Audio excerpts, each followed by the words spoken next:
Olá, estamos chegando com mais uma entrevista coletiva aqui pela Band Triângulo para mais de 103 municípios das regiões do Triângulo Mineiro, Alto Paranaíba, Noroeste e Sudeste de Minas Gerais. Hoje, recebendo a visita do ex-prefeito de Belo Horizonte, ex-ministro das Comunicações, João Pimenta da Veiga Filho. Obrigado pela presença. Muito obrigado.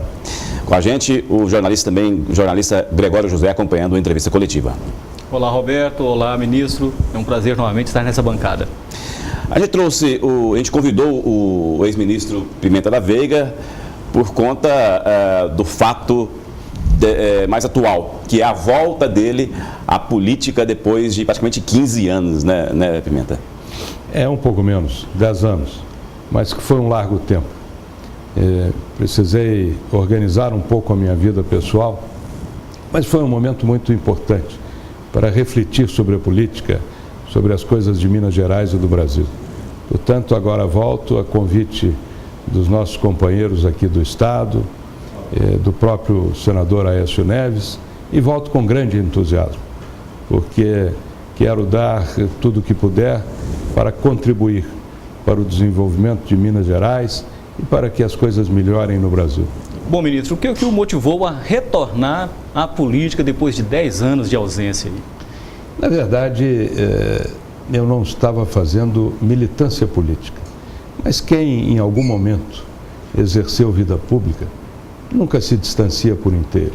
Eu acompanhava tudo o que acontecia no Estado e depois, provocado pelos companheiros, e fiquei muito impressionado com o recado das ruas. O que aconteceu no Brasil a partir de meados deste ano nos põe a pensar muito, porque as ruas falaram de forma muito explícita que não aceitam o que está acontecendo no Brasil. Então, quando dizem que eu tenho alguma utilidade para ajudar no encaminhamento disso, eu não poderia estar ausente. Voltei e voltei por inteiro. O senhor já pode ser considerado um tucano nato, né? Presidiu o partido, foi ministro do governo Fernando Henrique Cardoso e após o término desse governo, o senhor decidiu então afastar. Por que essa decisão na época? Foram razões pessoais. Eu fiz vida pública por 25 anos e precisava organizar um pouco a minha vida pessoal. Então voltei a fazer o que sei fazer, que é advogar. Mas foi um período interessante que me permitiu grandes reflexões, ver um pouco por uma outra ótica, ver a vida pública por uma outra ótica. Mas agora chegou a hora de voltar e quem volta para casa nunca erra o caminho. E o senhor, inclusive, nessa saída logo da política na época, lógico que continua acompanhando, principalmente o PSDB. E o que o senhor achou dessa mudança na época, assim que o senhor saiu, a atitude do partido, o diferencial? O que o senhor mudaria naquela época e não pôde ser feito? O partido, nesse período, teve menos energia do que devia, no plano federal. Aconteceram muitas coisas que o partido podia ter sido mais enfático na crítica. E se pecado houve, foi este. E não soube homenagear algumas coisas muito importantes que nós fizemos e que ficaram um pouco relegadas a segundo plano. Por exemplo, o governo Fernando Henrique, que foi quem estabilizou a moeda do país, quem criou o Plano Real. O Plano Real foi a atitude de um governo que mais beneficiou, sobretudo, os mais pobres, porque a inflação, ela destrói salários. E o partido ficou um pouco retraído nisso.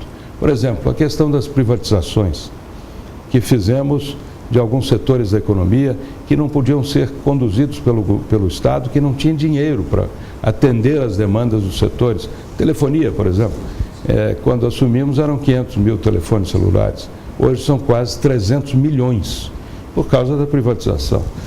Mas isto o partido não soube cantar como devia. Então, se crítica tem que fazer, são estas. Nós agora voltamos para passar tudo a limpo. Bom, o governo do PT sempre atacou as privatizações, realizadas principalmente por FHC.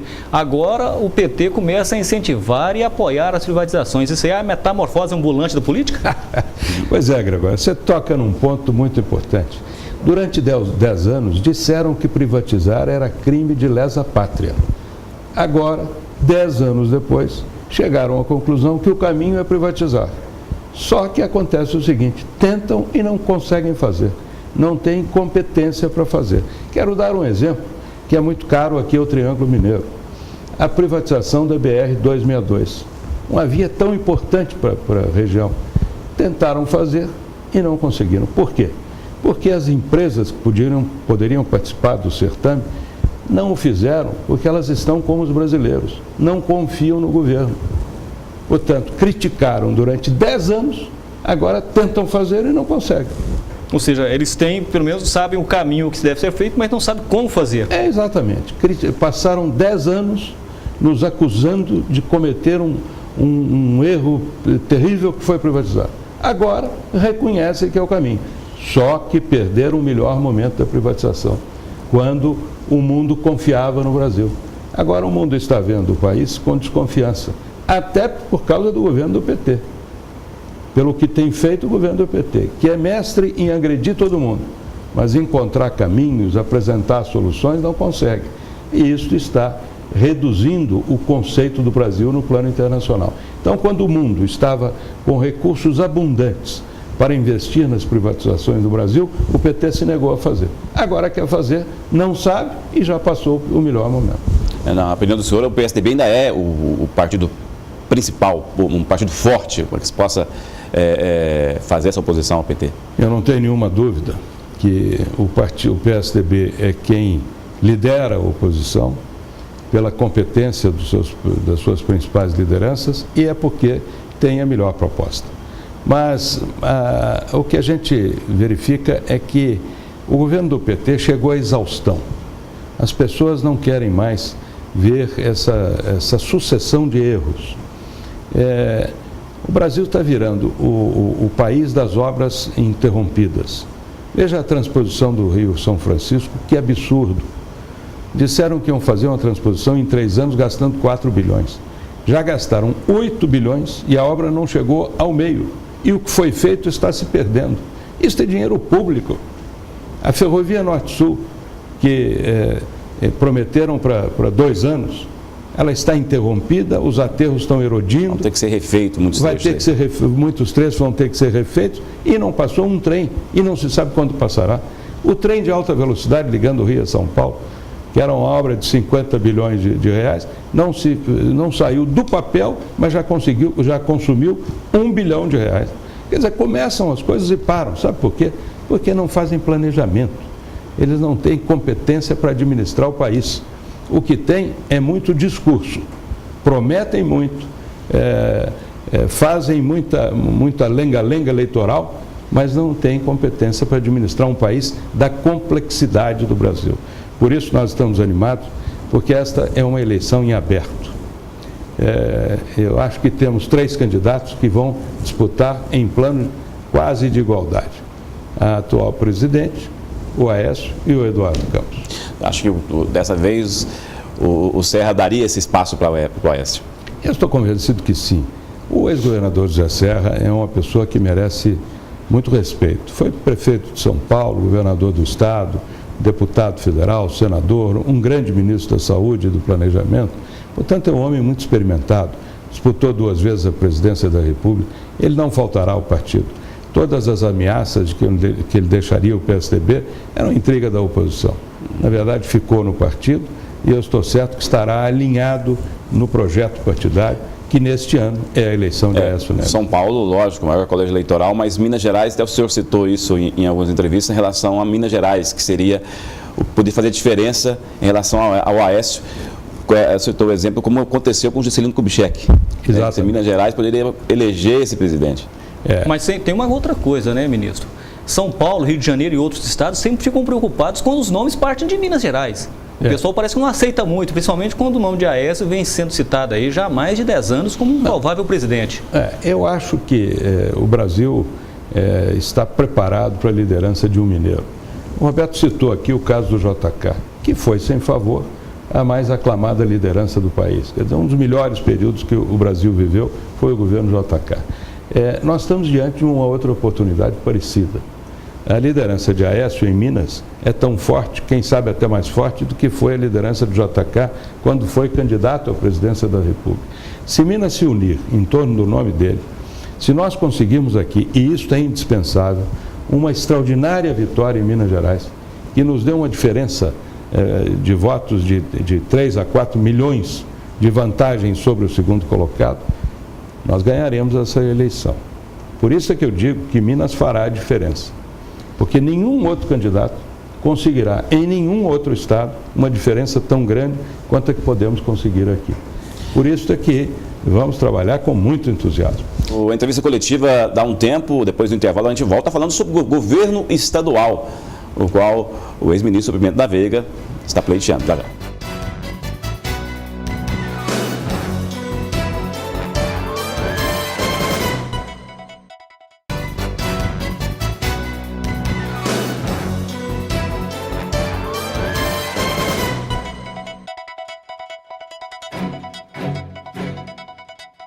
Estamos de volta com entrevista coletiva aqui pela Band Triângulo, recebendo a visita de João Pimenta da Veiga Filho, agora falando sobre governo do Estado, esse retorno do senhor à política agora, assumindo inclusive o Instituto, o ITV, e isso é uma afirmação de que é mesmo um pré-candidato ao governo? Eu vim para coordenar a campanha de Aécio Neves aqui em Minas e desenvolver um grande trabalho nesse sentido. O meu nome tem sido lembrado para disputar o governo, mas esse é um assunto que vamos decidir mais adiante. O que certamente eu farei e tenho feito e continuarei fazendo em cada região do Estado é buscando discutir as coisas de cada região, para conhecer as aspirações, os anseios. Por exemplo, eu quero discutir aqui em Uberlândia a questão da segurança, que é uma questão grave aqui. Eu quero discutir a questão da saúde. Como andam as creches aqui em Uberlândia? Coisas como estas, para que ver o que já foi feito pelo governo mineiro, que é um governo de grande ação, de grandes realizações, mas o que podemos fazer para complementar estas ações.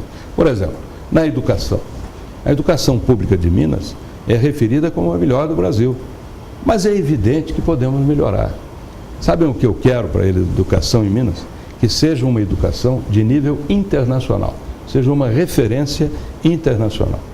Agora, isso depende de muito trabalho, mas depende de ouvir a população de cada região, para não tomar a decisão errada, como muita gente faz. Nós queremos trabalhar muito, mas de acordo com a aspiração local. Bom, nós temos notado que o PSDB vem fazendo um bom serviço em Minas Gerais, vem trabalhando aí desde que sucedeu o Itamar Franco, e a gente pensa daquela maneira: será que é hora de continuar aliando forças, principalmente com o PP, que serve ao governo do Estado de Minas Gerais, é um aliado do governo de Minas Gerais, mas ao mesmo tempo, fora de Minas Gerais, o PP está ligado ao governo Dilma, não tem um ponto errado aí no meio dessa negociação com o Partido Progressista? Não, eu acho que são várias questões. Primeiro, o êxito do governo de Minas, que é extraordinário. Não por acaso, o governador Antônio Anastasia, hoje, talvez a figura mais querida de Minas Gerais. Ele ganhou o coração dos mineiros pelo que tem feito, pelo jeito dele, pela eficiência, mas também pela personalidade muito agradável dele. Isso é uma questão. A questão partidária, nós temos aqui um grande arco de alianças.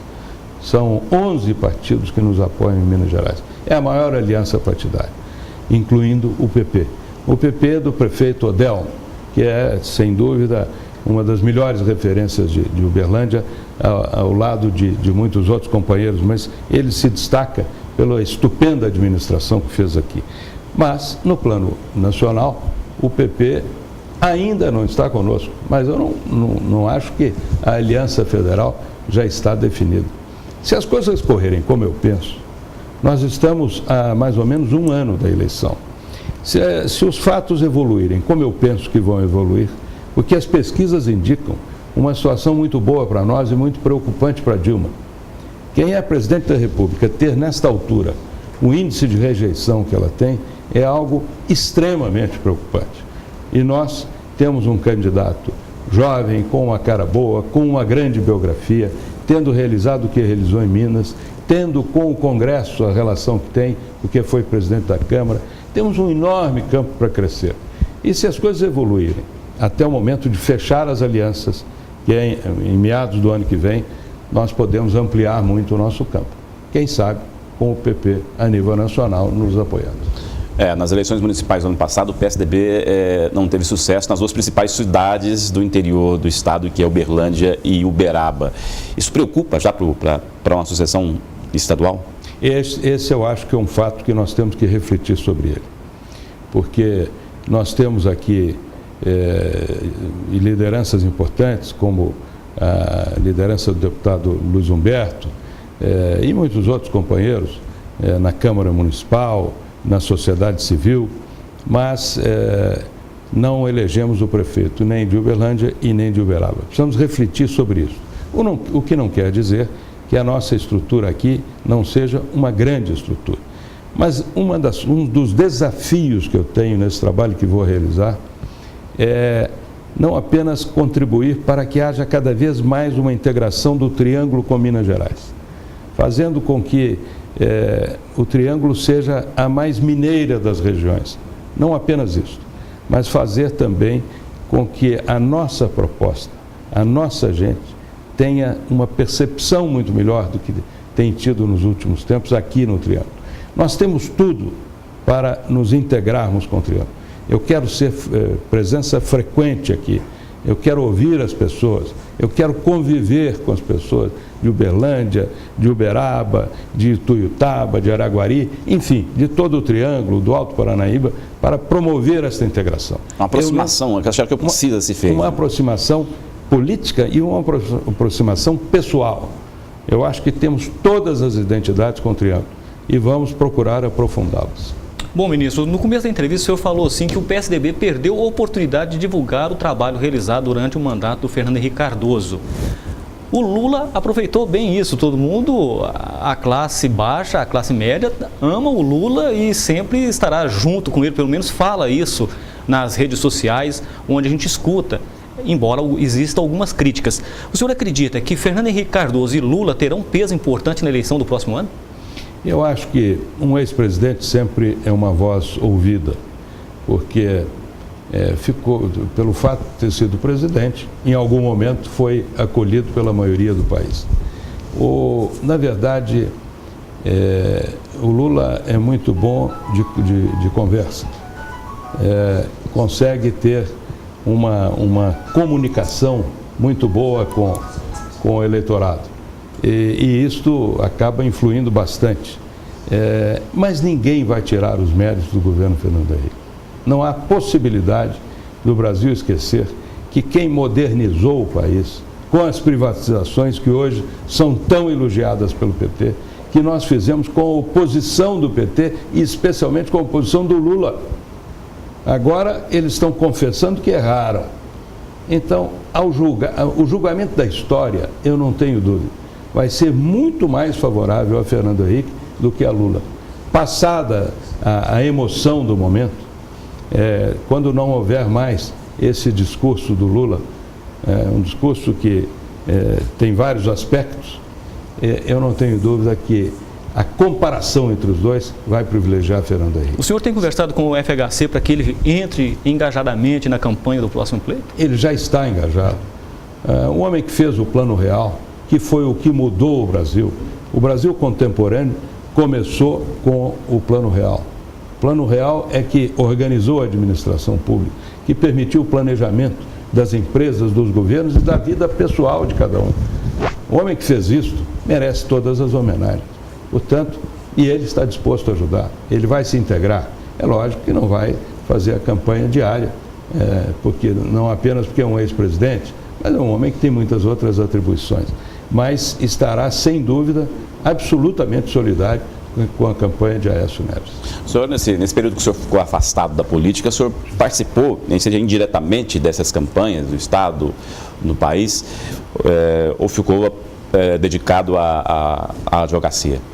Nas últimas eleições, é evidente que cumpri o meu dever de eleitor mineiro e participei à distância, apenas quando me convidava. Mas acompanhei cada lance. E E talvez isto tenha juntado em mim uma vontade de voltar, quando via este comportamento absolutamente reprovável dos que governam hoje o país, de não terem a mínima coerência. Se elegeram da última vez condenando a privatização, dizendo que era o maior erro que um governo podia cometer. E agora vem confessar, mas sem nenhum pudor, porque não pedem desculpa, não dizem que erraram. Ficam inventando novas roupagens e tal, mas não confessam que erraram lá atrás e que a privatização é indispensável. Não fazem isso e agora querem privatizar. Para citar apenas um exemplo, isto evidentemente, tudo isso me incomodava. Mas agora estamos de novo na lida e com energia, com força para combater essas coisas erradas e sobretudo, para propor melhores caminhos para o nosso país, que merece. É um grande país, tem um grande potencial, precisa ter um governo mais eficiente. Vamos chamar um intervalo, daqui a pouco a gente volta com esse bate-papo com o ex-ministro, ex-prefeito de Belo Horizonte, Pimenta da Veiga Filho. Já já a gente volta.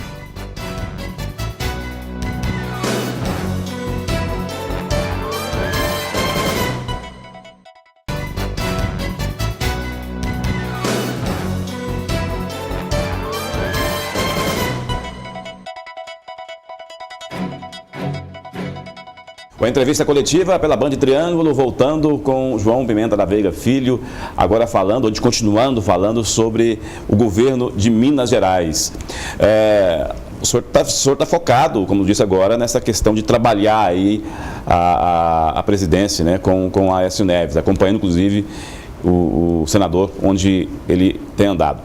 Mas lógico que tem pensado também nessa sucessão do governo do Estado, né? Como é que é o trabalho do PSDB para isso? Quer dizer, a gente recebeu aqui na entrevista coletiva o presidente da Assembleia Legislativa, a gente conversou sobre isso também, que seria um possível candidato a vice-governador.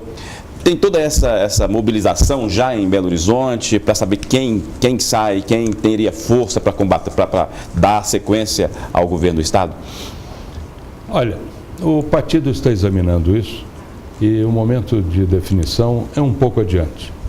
Mas você mencionou o deputado Diniz Pinheiro, presidente da Assembleia. É um extraordinário companheiro, que agora deixou o PSDB, foi para o PP, mas continua inteiramente aliado, integrado nesse Ele foi, inclusive, com consenso, né, do PSDB. Foi uma decisão colegiada, vamos dizer assim, e é um grande companheiro que vai prestar inestimáveis serviços nessa eleição. Ao avaliar o governo de Minas, ao ver o trabalho extraordinário, o choque de gestão que mudou a administração pública do Estado, que fez com que a educação pública em Minas fosse considerada a melhor do Brasil, os grandes avanços na saúde, o programa de rodovias. Imagine, Minas Gerais vai concluir no ano que vem o asfaltamento de todas as rodovias, ligando todos os municípios do Estado. Não haverá um município do Estado que não tenha ligação pavimentada. Isso era o sonho secular de Minas Gerais. Então, o programa Caminhos de Minas, né? Caminhos de Minas.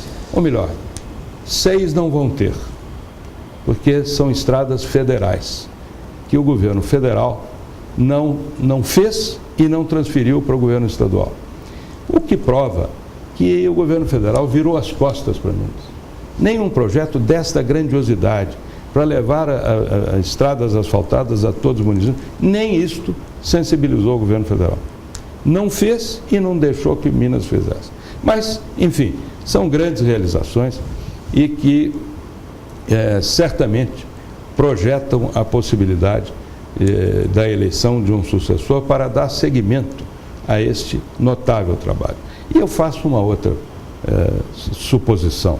Imaginem Aécio Neves, presidente da República, conhecendo Minas como conhece e tendo aqui um governador aliado. Imaginem o que pode acontecer no Estado. Agora, ministro, nós temos notado que o governador Anastasia tem contemplado municípios com projetos e programas que estão sendo realizados em governos municipais do PSDB, do PP, mas também do PT e PMDB, ou seja, mostra que o governador contempla Minas como um todo e não apenas aqueles aliados ao seu partido. Gregório, você levanta um ponto que mostra a diferença de comportamento. Ainda outro dia participei de uma solenidade no BDMG, onde 70 prefeituras assinaram convênios com o BDMG, recebendo recursos para o que o município decide fazer. Essa é a primeira diferença. O governo do estado consegue, não obstante a quadra difícil que o país vive, consegue recursos, destina aos municípios, para que os municípios, mediante projeto, decidam o que fazer com o dinheiro. O governo federal tem duas diferenças. Primeiro, quando dá com endereço marcado para a obra que o governo federal acha que é importante e às vezes não é do interesse do município. E pior, o governo concentra as rendas. Nós precisamos de fazer uma reforma no federalismo para valorizar cada ente federado, o Estado e, sobretudo, o município. O Estado e a União são ficções jurídicas. O que existe é o município. As pessoas nascem, vivem, trabalham no município. Portanto, é quem tem que ser privilegiado.